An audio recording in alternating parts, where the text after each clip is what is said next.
Okay అమ్మా, చల్లగా మీరు ఉండాలి. రైట్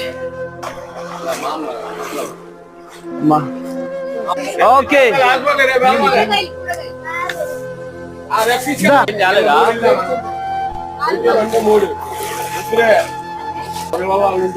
ఇదిగోండి అమ్మా, ఇదిగోండి.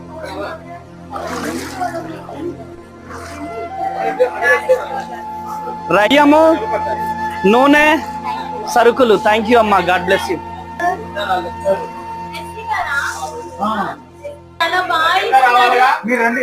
గూడెం నుంచి తేజ గారు, బ్లెస్సీ గారు వచ్చి ఈ యొక్క కేఎల్ నగర్ 7th లైన్ కి వచ్చి మాకు ఈ అందరు ఇచ్చారు. వీళ్ళు ఇంటింటికి గవర్నమెంట్ వాళ్ళు మాకు ఏ లోటు లేకుండా చేశారు. కానీ వీళ్ళు దేవుడి సేవ చేయాలని వాళ్ళ ఫ్రెండ్స్ ద్వారా వాళ్ళ ద్వారా